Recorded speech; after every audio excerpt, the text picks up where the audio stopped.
Okay, it is 1 o'clock, so I think we're going to get started. Hello, good afternoon, and welcome to our final webinar with our series with King County Metro's WorkSmart program. My name is Nick Auble. I'm a Senior Transportation Specialist with Commute Seattle. And before we get started, I just have a few housekeeping items. The first is that we cannot hear or see you. So if you do have questions, please post those in the question and answers box in the bottom. That is separate from the chat. You can post in the chat if you'd like, but we can answer questions and identify them more directly if you ask them in the Q&A box. We are recording this webinar. We will be sending out a link of that on our YouTube channel and our follow-up email. We'll also be attaching the slides, so if you just want to go back and refer slides for specific purposes, that's great too.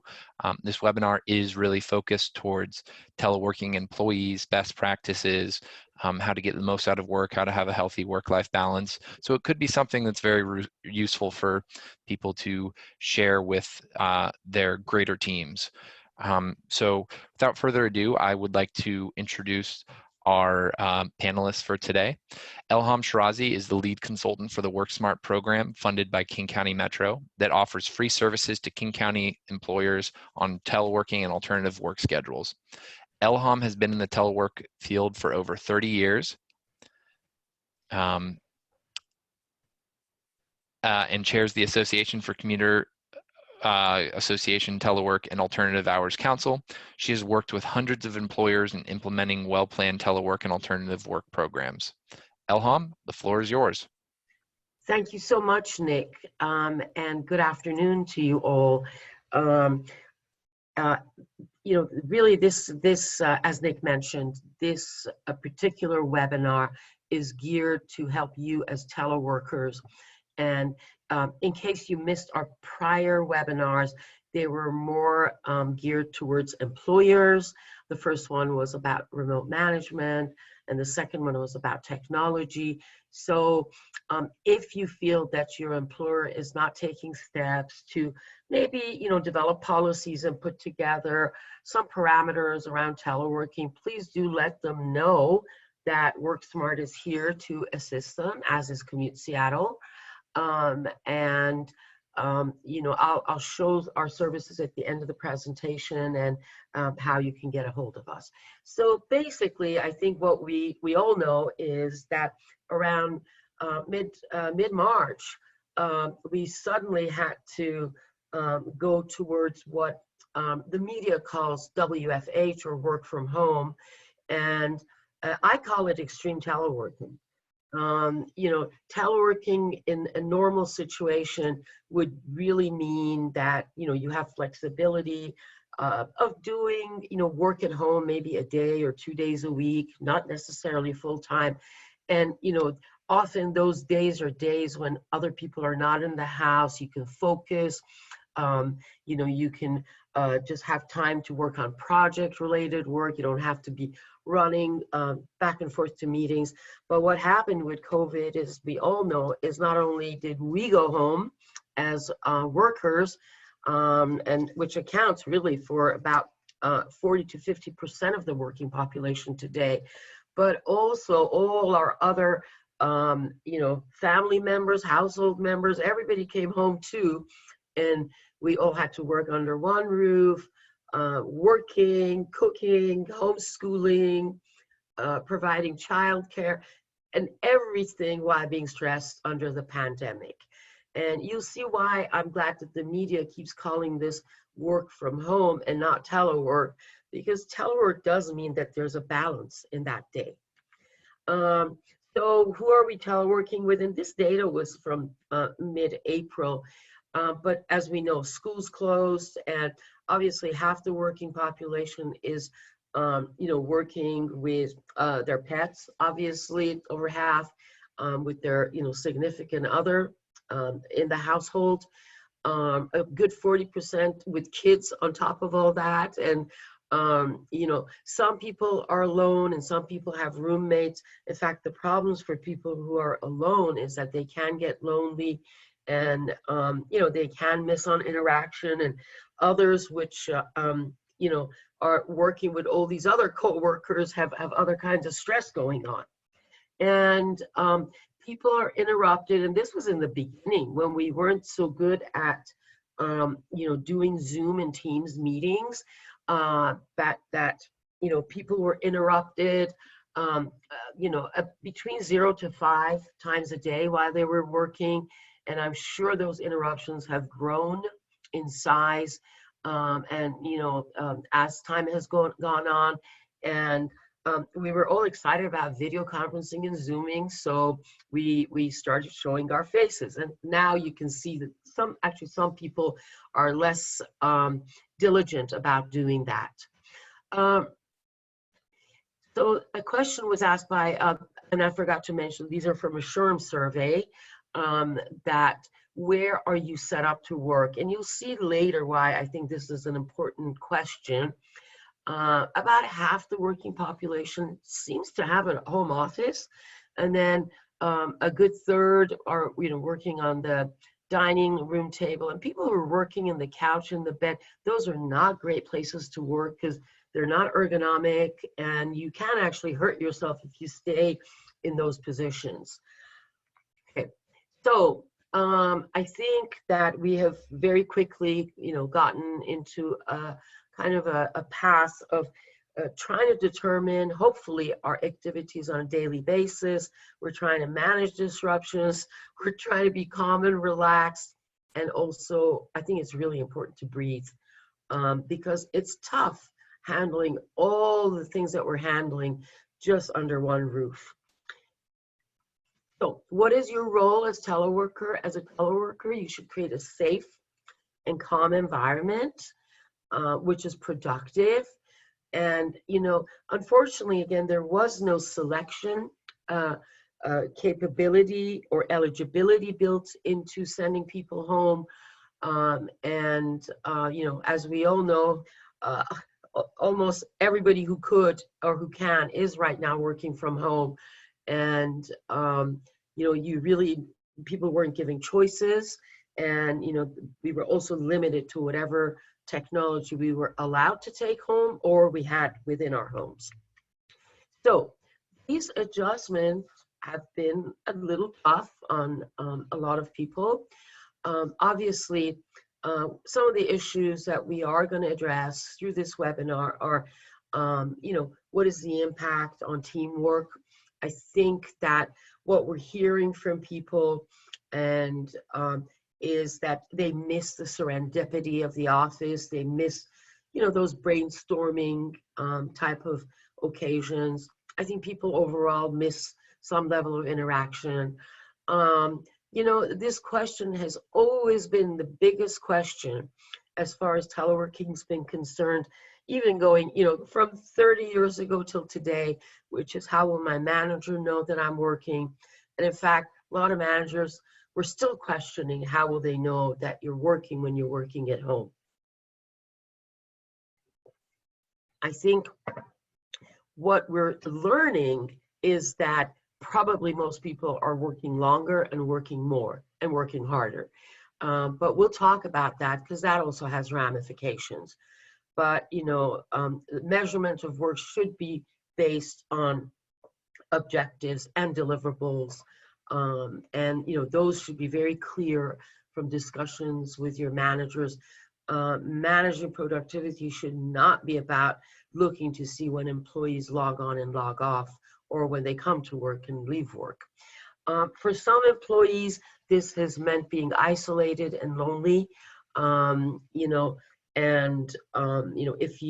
If you're not an extrovert and if you don't talk to a lot of people, it might get very tough.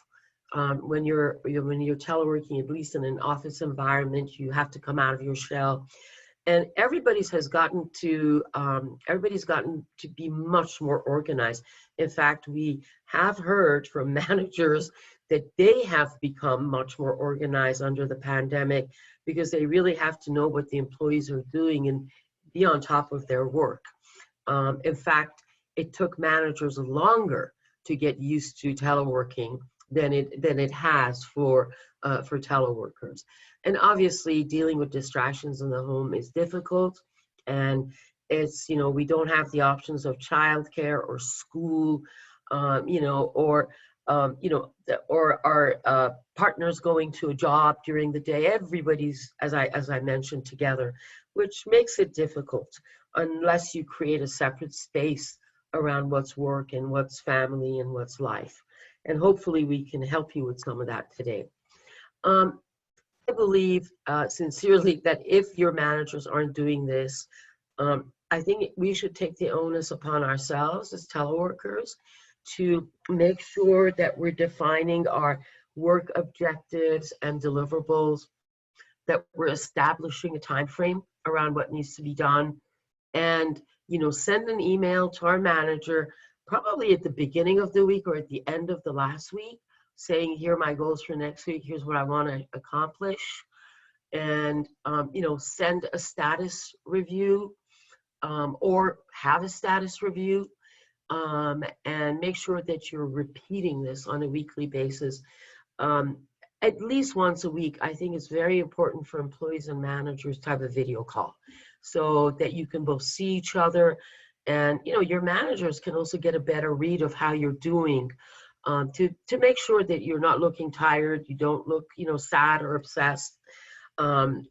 We know that this kind of a situation is different in that we require a lot of empathy from our coworkers and our managers.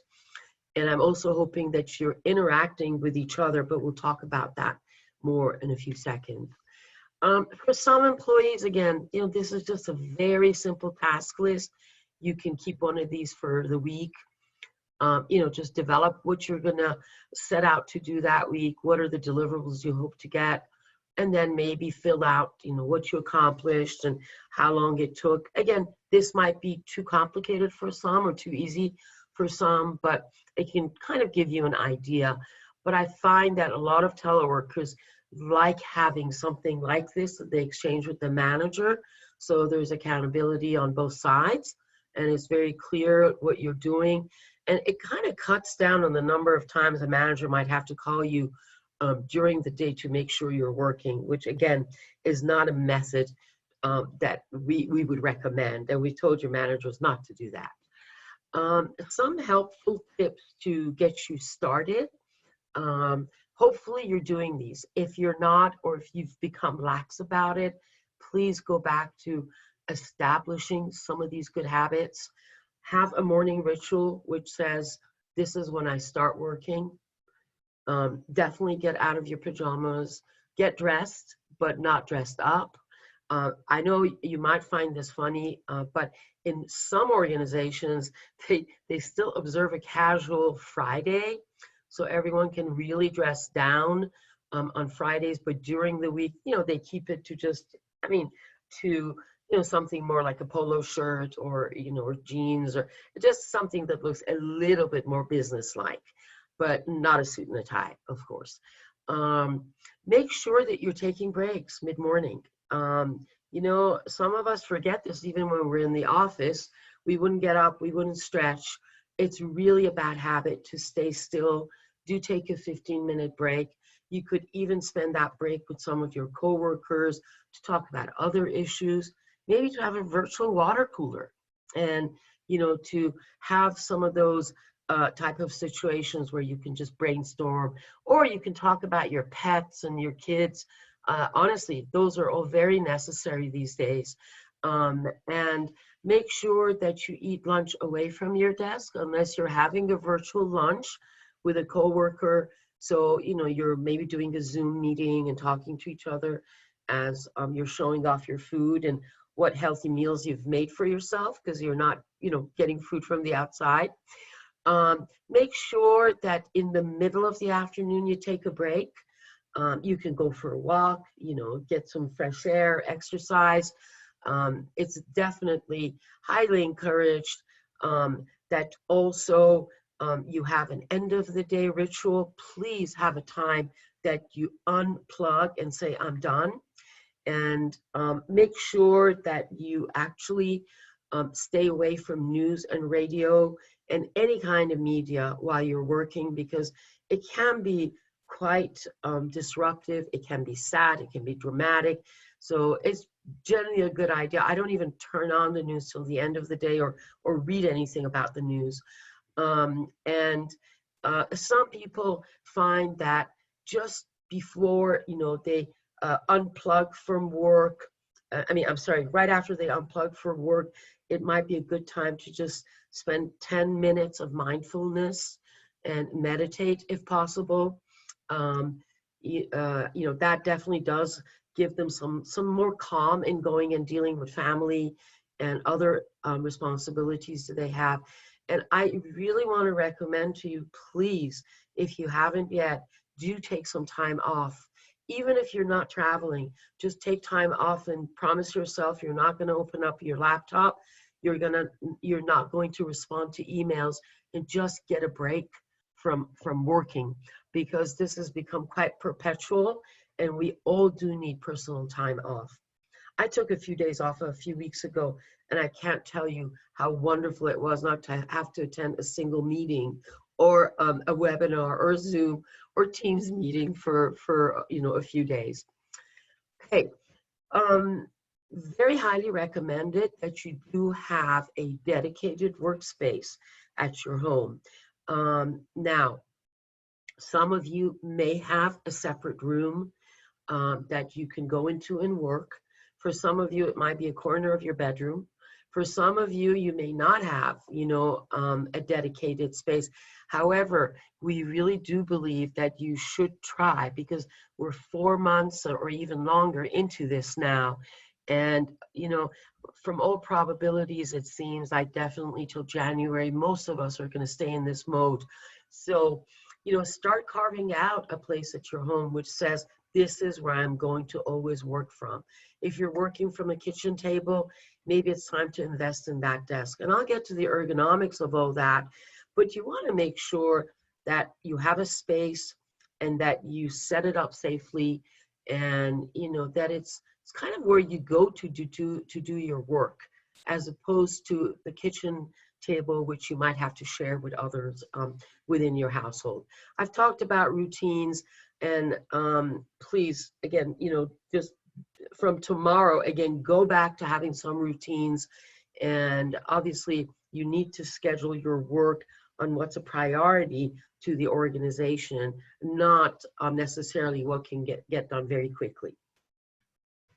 So as far as ergonomics, it's very important that you have a safe work environment. The reason for that is of course, because we want you to be healthy. We don't want you to be hurt. And when you work at home, home is an extension of workers' comp. So it cannot necessarily apply to your whole home. A lot of times, employers do require you to have a dedicated workspace, so that you're really, if you have an injury in that space, that could be work related and could be workers' comp. If you go to the kitchen, cut your hand, obviously that's not your work area. Unless you're preparing meals, which, it wouldn't be tied to, hopefully, to the work that you're doing at home. But by and large, most people have a surface space. Glass is not good because glass can break. And you do want to make sure it's at the right height. It's really great if you can have a desk that you can elevate to stand, and one that you can also sit down. People have found that standing while working, and then sometimes sitting are really good combination to keep your body in movement. Make sure that you have a good chair. Look, if you've been working in that dining room chair up to now, it's not good. It doesn't provide you with support. It's a good chair should be adjustable. It should be on rollers. It should have armrests. Believe me, it is an investment in your back. Again, I would say we're probably saving some money these days, right? By not having to commute and not spending the money on transit passes or on fuel. So invest some of that in a chair, and obviously they can deliver it to you. Lighting is really important. Make sure that if you are using your laptop as your instrument, that you are bringing it up, either by putting some phone books under it or by buying it. There are contraptions today that actually allow you to lift your laptop. So I have one of those. So I'm like looking at my screen as if it were, I have a big screen. So as if it were, it were a monitor. And you also want to make sure that you're not in a crunched position, by the way. So you have an external mouse, an external keyboard that really do free you up to have a lot more movement. You also want to make sure that you don't have direct sunlight on your work surfaces, and that your light is directed towards the side or behind the line of vision. Safety is critical. Obviously, you want to make sure there's nothing around your workspace that you can trip around. You want to make sure that your cords are covered. You want to make sure if your kid comes into your workspace, nothing happens to them because they don't see the foot of a desk or where you've placed materials. Obviously, and hopefully you're all using surge protectors, and you're not overloading your outlets on the walls, and you have sufficient space around your computer that you can move around. I know that noise is not really part of ergonomics, and this is one issue that everybody has kind of given up on during the pandemic, and that is obviously if you do have young children at home, and if you have pets. Well, pets have always been difficult to keep quiet, but we always advise people put your pet in another room while you're getting in a conference call. But some pets even make more noise if you put them in a different room. But to the degree possible, try to time your presentations, your meetings, maybe at times when your children are outside playing, or that they don't need your constant attention and care. All companies right now are most companies used to have a clause saying that dependent care was not acceptable. A lot of people were teleworking, but everybody's saying we've had to let go of that clause, obviously because of the pandemic. Even in situations where schools are opening in parts of the country, I was just talking to one district in Georgia, and a school district opened up, and after the first few days, 260 kids and teachers tested positive, and now they don't know what's going to happen. So we really have no assurance of what is for certain in the next few months. Other thing that is important, and I know it's hard to emphasize, especially if you have young ones, but the message to your family, to your friends, to your partners and household members is that I'm home, I'm working, and your partner may be working too. So you have to obviously respect that. And we actually, some of the best parts about teleworking before the pandemic were pick a day when your partner isn't home, so that you have quiet and peace when you're working. And we always suggested that, family members not have the same day as a telework day. But obviously that's going on now, but try to, minimize the interruptions as much as possible, and have rules for your company property. If you have a laptop from the office that you've brought home, obviously that is, is not available to your other household members. You also want to make sure that the materials that you have at your dedicated desk are yours, and other family members aren't sneaking and like taking it is frustrating. I mean, you're looking for your ruler and for your for scissors and all that, and all of a sudden it's all gone. But again, we do understand that they're all children at home, and that it might be hard to balance everything these days. Now, obviously, managing your work in contact with coworkers is critical. You definitely want to follow your company protocol for security of information. I'm sure you're all connecting either, it's cloud-based or some form of secured remote access. if you're running into problems with schedules, you really do need to keep your managers informed. Because there's still people still live with these myths of, oh, if they're not in front of me, maybe they're not working. When we do know that teleworkers do work, they're very productive, the results are there. But if problems emerge, you want to make sure that you're talking about them. And I'll get more into scheduling of meetings a few slides down. By the way, I don't have the ability to see if any questions have come in. Nick, is there anything critical that we need to answer at this point, or keep going? So far, no questions, but I will remind people if they do have questions that come up as the slides come up, please enter them in the Q&A box, and we'll make note of those. Okay, thank you so much. So I think, obviously, a lot of this has happened already, but I hope that you know that it is okay to pick up the phone and call someone.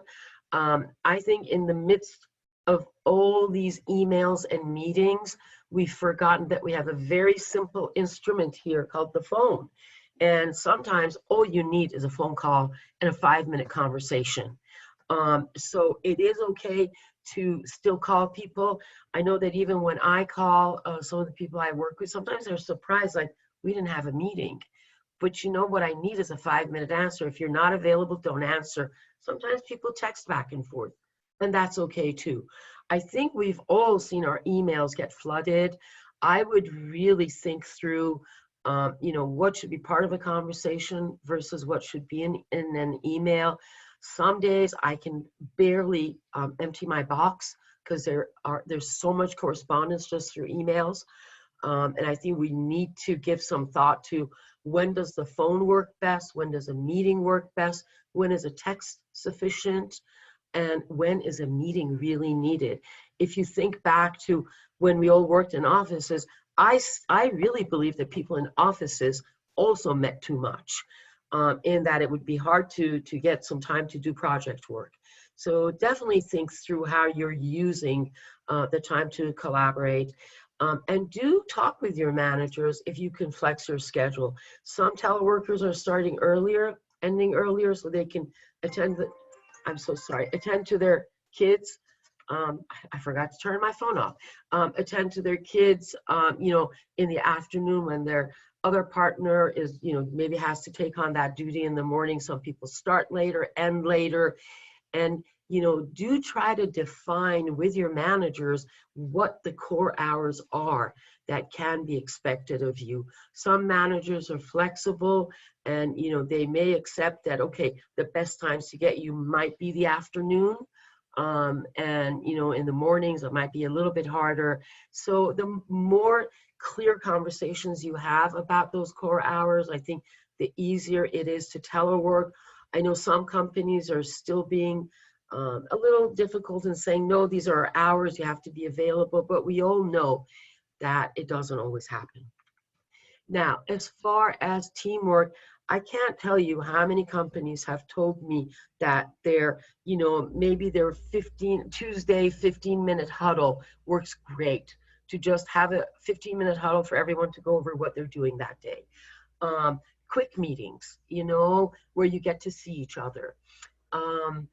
I bet we've become much better trained on the collaborative technology. Before the pandemic, people were not using Zoom and webinars, and they weren't really that well versed, even in sometimes updating their Outlook calendars. Just issues as simple as that. If you still are not comfortable with something, please do spend the time to get on a tutorial and train yourself, because our technology is really important today, and it's the best way to collaborate. In general, try to be accessible and available. If you're not, make sure that your Outlook is updated. And so it does indicate not only your availability, but if there's a personal non-available time that you have to take care of something, that it's on your calendar. So it's not just about work meetings, but it might be about some household responsibilities that you have to take care of right now. And I think we've all seen how the media has been getting, a little bit. Let me go back. I really do like this slide. Actually, we created this slide ourselves, but we've seen it in a number of demonstrations too. That there is a little bit of fatigue and burnout from working at home. That's happening now. And let's talk about that a little and see if we can help you notice it in yourselves and maybe pick up some better practices so that you're not burning out. You don't find yourself at odd hours responding to emails and and working. So based on Harvard Business Review, employers should be concerned about employee burnout, and I've seen it recently. This is something I do. I mean, telework is my life mission and vision and everything. And I can't tell you these, when I have some group meetings now, I can see that people are tired and, they want to finish the meeting sooner. And, you know, there were 5 studies also done by Harvard Business Review of 2,000 working adults, and they found that when people send after-hour emails, they're underestimating how compelled people are to respond right away. I myself, I was sending emails on weekends to people, and I've learned now to just keep them and time them so I can send them maybe on Monday, so no, I don't bother people on their weekends or after hours. I think we really need to be cognizant of that, whether we're managers or employees, and not to do this, nonstop. And some of you may be alone and live alone. It might not be as hard for you to manage this constant onflow of information, but I'll tell you, it will get you tired. So definitely have some time limits. Some things to look out for in terms of flags. All the sources that I use are at the bottom of all my slides. This one's from Forbes. The first one is avoiding work, or how you try to put off projects or getting to your work. So that is one of the right away it's a red flag that you might be overdoing it and you might be getting some work from home fatigue. If your performance is going down and your quantity of your work is not there, you're going to be first to know that, and it's going to be too late when your manager knows that. So try to right away get a hold of that and know that that might be a sign that you do need some time off. And obviously another sign is just feeling tired and apathetic towards your work. Sometimes for us people, teleworkers, actually work is a safe place to go to because we don't get dragged into the news and the media and other stuff. And we're excited about going to work as opposed to facing the world these days. But if work starts to really look exhausting to you, then that's another sign. And you're having this inability to disconnect. Don't sit with your phone by your side after you've stopped working, checking your emails and finding it difficult to let go of the workday. I'm sure we're all guilty of these at some points, but at the point where it's making you tired, it's time to stop some of these bad habits.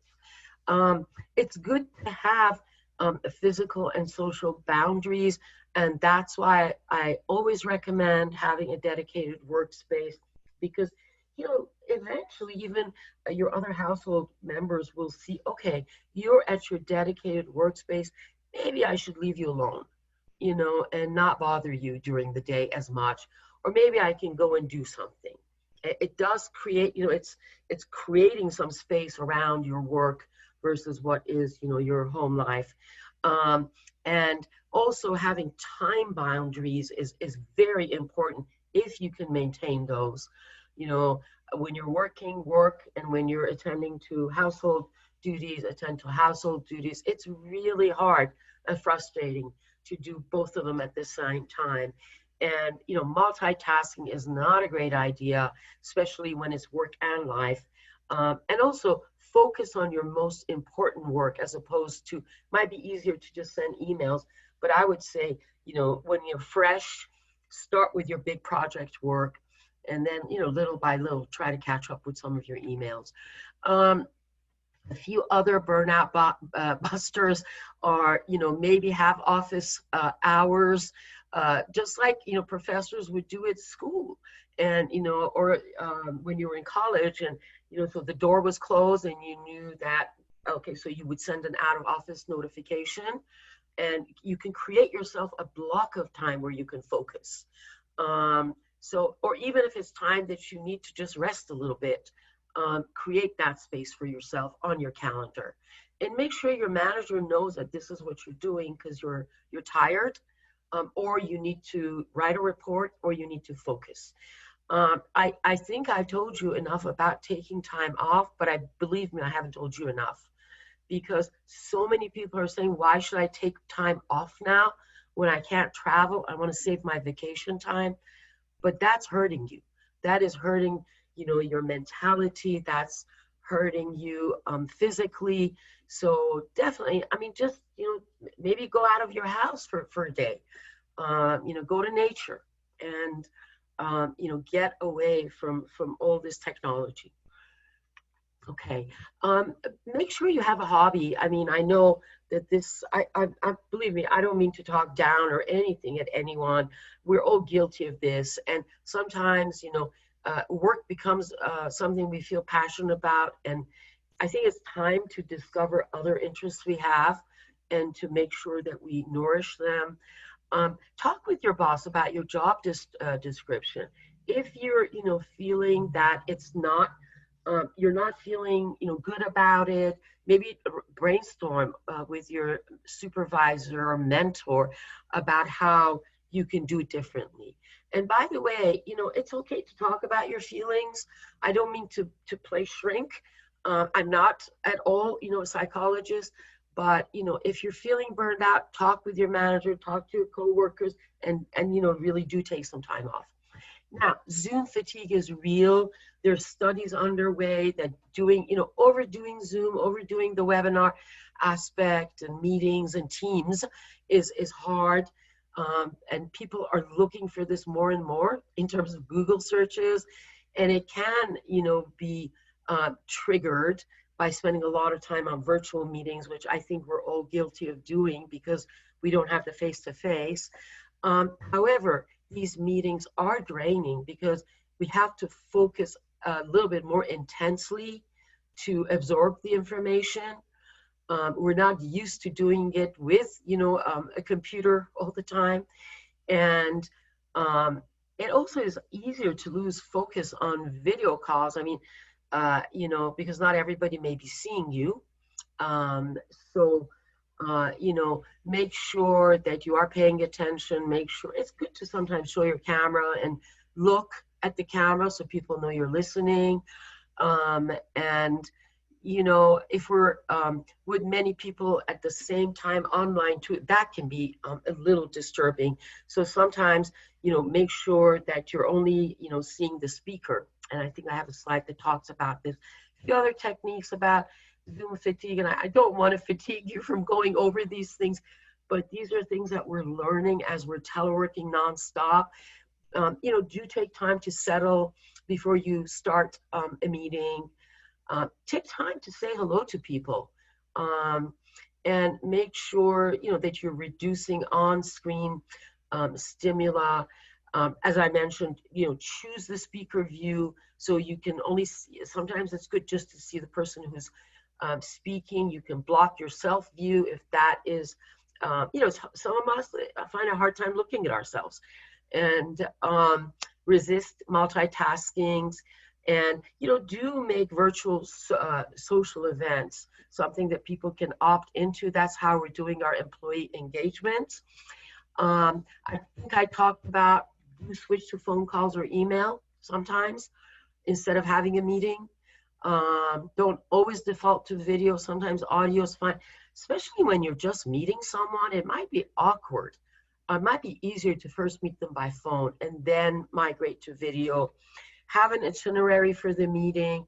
Switch up your setup sometimes. By the way, people have told me sometimes they go into a different room just to switch it up a little bit, and that can work as long as you're, being safe. And,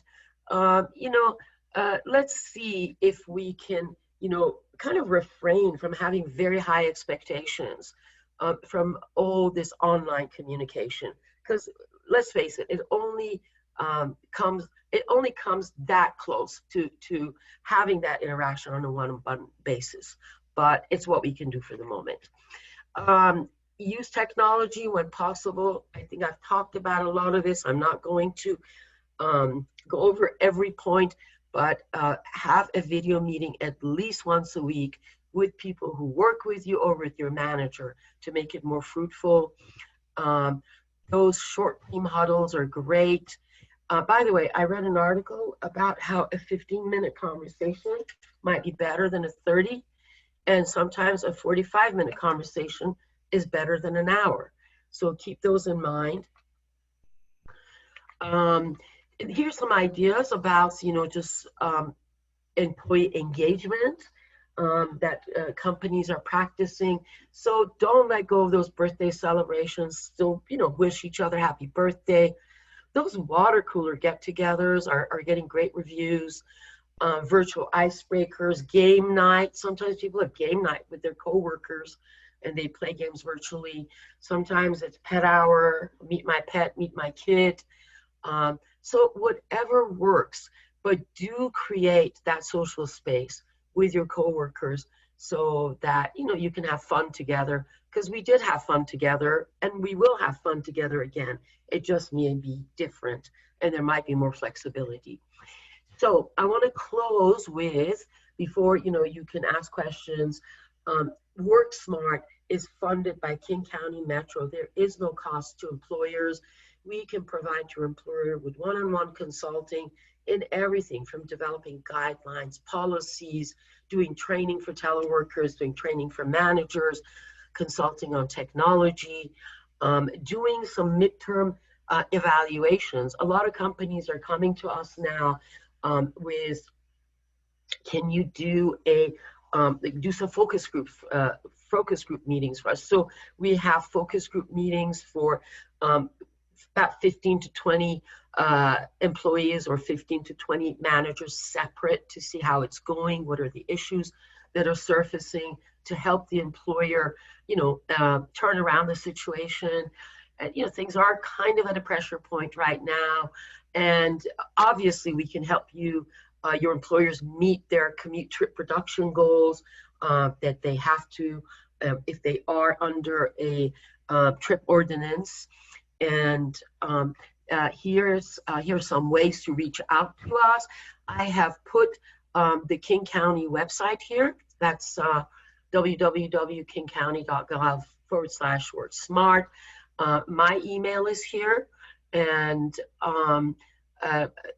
as well as the email for WorkSmart at King County, so you can just reach out to us and say, I need help, and we can help you in whatever way we can. So I'm going to pause, hoping that we've left enough time for questions. So Nick, I'm giving it back to you. Thank you so much, Elham. I just put a link to the feedback form in the chat box. If everyone has about 5 minutes at some point today, we'd really love to hear from you and your thoughts on this webinar. And now we're open to questions. Please answer those or enter those in the Q&A box. Elham, thank you so much for this entire series of webinars. They were very helpful and informative, and I think very relevant during this time when so many people are working from home all the time for the first time or more frequently than they ever have before. And I would just really like to echo a lot of the things that you talked about. I think it's so much harder now for people to set a work-life balance and to shut off their computers or not respond to emails in the evenings or prioritize hobbies or taking time off. I know for myself during this period of time, really making space to go on short day trips or taking a long weekend. There's still so much that you can do just in the state of Washington that can be really good for your well-being and your mental health. And I think a lot of people are sort of saying, well, I can't do these big vacations that I previously had. Really making space to spend some time doing things that you love, even though we're all sort of plugged in at all times. But now I'd like to open the floor to anyone who has questions. We'll give it a couple of minutes. And Nick, while people are typing in questions, hopefully you have some. I wanted to thank Commute Seattle and you in particular for helping us with these Zoom webinars and teaming up on them. And we look forward to obviously working with all of you in the future. Thanks to you and your team. We're happy to do it. It's such a relevant topic. And we know that it looks like people are going to be working remote for extended period of time going forward. So it's going to be more important than ever to really support employees, support teams, to find the resources and technology that work best at your office, and really improve that experience for everyone, and to really think about it as more of a long-term solution to some challenges as well. Transportation is going to look different. Where people feel safe getting to and from work is going to look different. And I think that telework in the future is going to be a resource that's going to be helpful for a lot of people, maybe not as a permanent solution, but as a part of the equation. And I do want to share with you also, because I'm not seeing any questions. I'm not trying to fill up space, but we've been talking to a lot of employers, and employers seem to be much more to the idea of flexibility going forward. So even if a vaccine were created tomorrow, I think many of your employers are open to considering more flexibility, maybe a few days of telework, a week, maybe not full time, but I see a question popped up, but know that flexibility is growing. Yeah, I definitely, we're seeing a lot of people that are becoming more acquainted with this style of working, and really seeing the value of it. And I'm sure people don't necessarily want to 100% give up their office space or the ability to work in an office space collaboratively, but it is becoming a resource and one that people are more comfortable with. We're not getting questions, we're just getting a lot of thank yous for such a great resource and such a wonderful webinar. Yeah, there's a question there, not really a question, but just a comment about the challenge for parents working from remote and children that need to be at home and homeschooling, and how to prepare for that and have designated spaces, especially challenging, I think, in a lot of multifamily homes where there isn't a lot of space for that. I will say that there have been some really nice webinars that have been put out specifically on this topic, I think by the Seattle Metropolitan Chamber several months ago, and that's something that Commute Seattle is looking into going forward, because especially with schools being suspended, not going back to in person at this time, we really need to think about what is going to be the best option for families. Yeah, so currently we're just getting a bunch of thank yous, Elham. It sounds like you were so thorough in your presentation that people don't have any specific questions, but we do have about 12 minutes left, so we'll hang out and we can keep talking about it. And if people do have questions, please enter them in the Q&A box. We're happy to answer those. But otherwise, take the time back and go take a break. A couple minutes extra doesn't hurt anyone.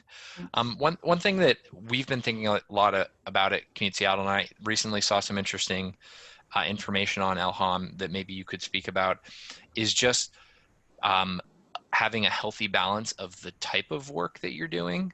I saw something today that a coworker of mine shared that I found really interesting, that there's different types of work that impact you differently. There's like the social and unsocial type of work. So like an unsocial work would be just things you're doing independently. There's a question about the manager's webinar, the first one in our series. Yes, David, that is still available. It's on our YouTube channel, which is just Commute Seattle. You can find that pretty easily. Also, I'll be sending out a link to this webinar, which will take you directly to our Commute Seattle YouTube page. But what I was saying is there's different types of work. There's ones where you're working in a group, you're attending meetings, you're doing things collaboratively or just in a social setting. And then there's the individual styles of work. And then there's levels within that. There's, there could be a stand-up meeting, an all team meeting where there isn't a lot of specific work all the time, but you're participating in something. And then there's like administrative work, like entering data, things like that, calendars, as opposed to like writing, creating materials, documenting things, and just like, Elham, what are your thoughts about how to strategically balance these different types of work, the impact that they have on your, your energy, your wellness, things like that, and any tips you might have for balancing that as a teleworker? Sure. I actually, one of the tips that I've been reading about a lot is having actually a day free of meetings. So some companies, for example, have Fridays, no meetings. That's, you're on your own to do your project work. But I think, I'll go back to something that I said earlier, which is do the important project work up front. Typically in the mornings, most of us are, more energetic than we are by the afternoon, where the day has kind of worn us down. So I would say, do the more quality type of work, the more creative type of work in the mornings, if possible, if that's a time when your household is quiet. Sometimes it's not anymore about our body and our body clocks, because as we know, some people work better later in the day, some people work better earlier in the day. It might be dependent on what the household is requiring us to do. So sometimes we don't have we have to make choices based on when do I have to homeschool, and then when can I do my work. So I would say that definitely take on, the more heavy work. If earlier is better for you, a lot of people find that is easier. But don't multitask it. It's so hard.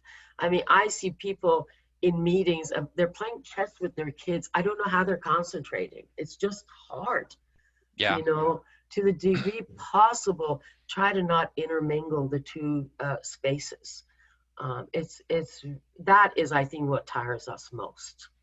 Yeah, I And definitely yeah, agree. Having a balance and planning that balance out, making yes, sure that you're not overlapping aspects of your life or aspects of your work in ways where you're having to prioritize one over the other instead of both concurrently, but in different spaces. So I shared a link to the first webinar, the remote management and teleworking in the era of COVID. Has been shared in the chat box as well as a response to one of the answers. So if anyone is interested in going back and reviewing that, I thought that was a very useful webinar as well. And I think that that's something that we're going to continue to build on, is how do managers, how do offices, organizations pivot to this more long-term remote culture and have success in that. How do you adjust the way that you are thinking about like productivity, professional development? That's something that's going to be relevant, and we're happy to help you if you are a customer of Commute Seattle. Sort of rethink the way that you're doing that, as well as Elham. She's happy to support people in developing a plan and a really robust telework program. Elham, all we're getting is thank yous right now. It seems like that's great. people are No, pretty hey, appreciative. I think we Um, should go while we're still liked. yeah. So we'll give it one more minute to see if anyone Sure. has questions, but it does seem like people really got the information they were seeking. And we're so appreciative. We've had such great attendance for these webinars the last month. We do intend to do more webinars on relevant topics during this time, so please stay posted. If you're interested in signing up for our monthly newsletter, reach out to me directly. Um, and thank you so much to everyone for attending, and have a great rest of your day.